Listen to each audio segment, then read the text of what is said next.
So let's move on to think a little bit about how we decide, is someone overweight? Are they obese? How do we work that out? What do we do to measure obesity? I'm sure many of you are aware the most common way of looking at whether someone is living with overweight or obesity is by calculating their body mass index. So that is their weight in kilograms divided by their height in meters squared. So you simply measure somebody.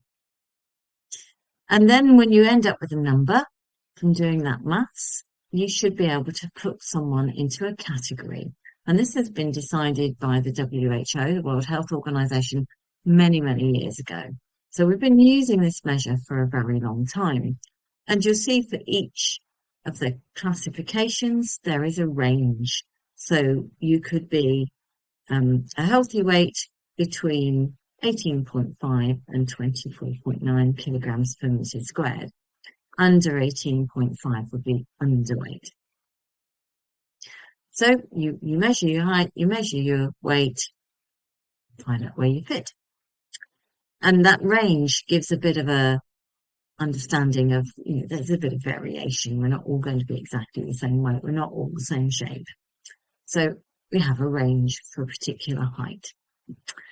So that's great. It's a relatively easy measure to do. But we have to also remember the times when it doesn't work and isn't the most appropriate thing to use. And athletes are one of those particular times because of the extremely high lean body mass. So their body composition is not going to be the same. So if you're looking at a rugby player, rugby players tend to be heavy, but heavy because of a huge muscle bulk. So the muscle is, they may not actually have that much fat. So their body composition is very, very different. And the heavyweight boxers, just another example.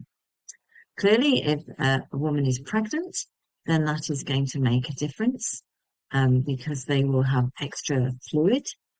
As you gain weight during pregnancy, some of that is fluid. And of course, there's the weight of the baby and the fluid around the baby. And with older people, you have a problem because they tend to have lower lean body mass. So their weight then is going to be different because of their body composition has got lower lean body mass. So bear in mind when you are using BMI where it might not actually work. So be critical in your use of it. And you need to think about that with your coursework as well. Is it the right thing to do? The other thing to be aware of is that we understand that different populations may not be at risk at the same BMI. So there are a number of different tools that you can use to have a look to see what's most appropriate for what population. So you can see here with the Asian population, I've highlighted those in red. So we've got white European populations and we've got the standard WHO criteria. But if you look at the Asian populations, you'll see that they are quite different. And that is because people of South Asian background are much more likely to go on to develop conditions like type 2 diabetes or to be at risk of heart problems or stroke at lower weights. So their risk goes up at a lower weight, a lower BMI. So we should be thinking about that. Of course, the challenge with that is that a very high proportion of the population may come from mixed ethnicities. So you need to bear that in mind as well. And we may look at using waist circumference. I'll talk a bit more about that in a moment. But actually, again, you may have a smaller waist circumference to be at that higher risk if you come from South Asian, Chinese or Japanese background. So it's very, very difficult to get data for each population. And of course, we have mixed populations as well. So just be mindful of it. That if you have someone who is from a South Asian background, you need to be very mindful that they are at greater risk at a lower BMI. In order to use that data, you need to think about waist circumference, because our shape actually does matter. And we are kind of conscious that it's not the only measure. So is measuring someone's waist circumference useful? When might it be? And one of the key things to remember is that it's only useful in people with a BMI of less than 35 kilograms per meter squared. But we do have guidance on what is a desirable waist circumference, and when people become at high risk or very high risk. So someone with a healthy BMI but who has a larger waist circumference is going to be at a higher risk. So we've got these measures that we can use that give us a little bit more information, because we know that people who are apple-shaped are going to be at a higher risk of health problems than those who are pear-shaped. And that is to do with the amount of fat around the internal organs, which is damaging. So if you are pear-shaped, a natural, someone whose hips and thighs are bigger, but have natural smaller waist, that is less risky. But that's a genetic thing, or whether we're going to have that tendency to put our weight on, that's a genetic thing which we cannot control. But it is important when you are assessing risk. So the NICE guidance, which I say is going to be updated this year, try to get people to think a little bit more holistically and incorporate the understanding of waist circumference, but also, is there other comorbidities present?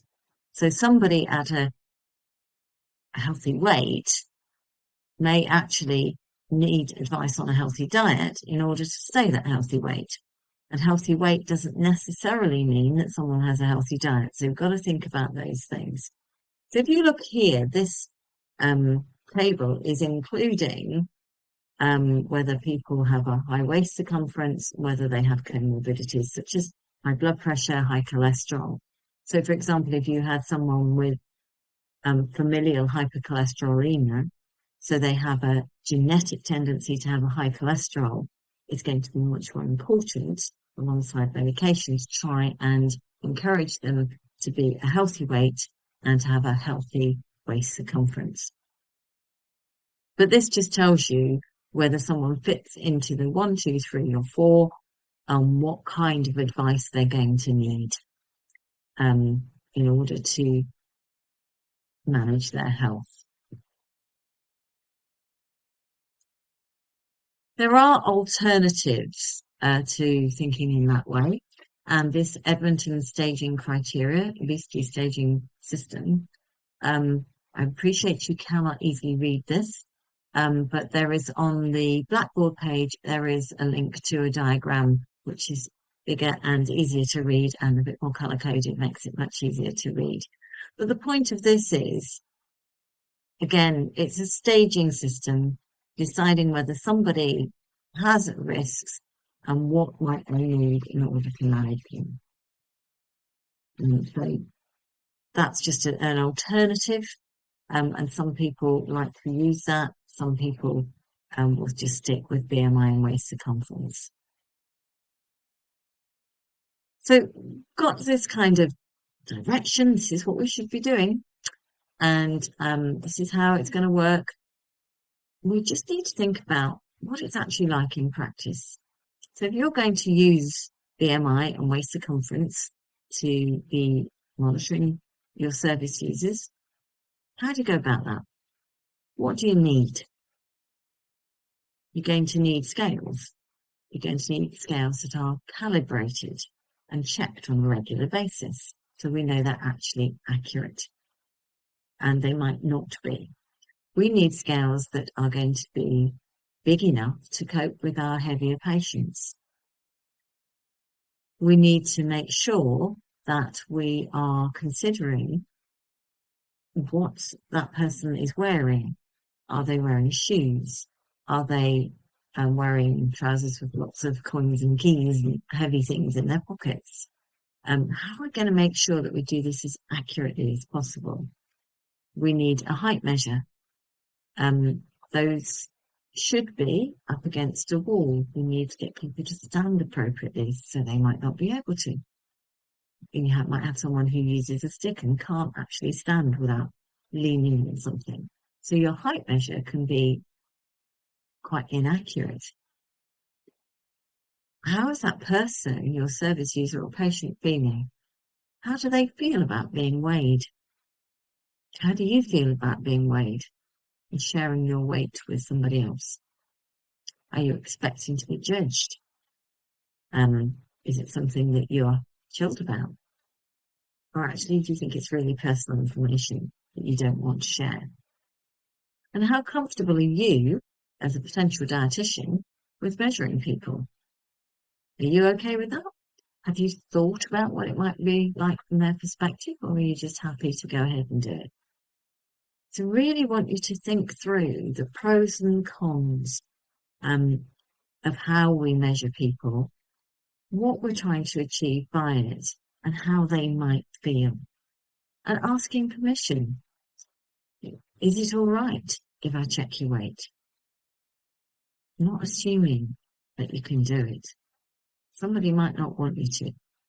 So really have actually a few challenges to do with actually making sure that we do measure people, we measure them appropriately, and we measure them consistently and with sensitivity.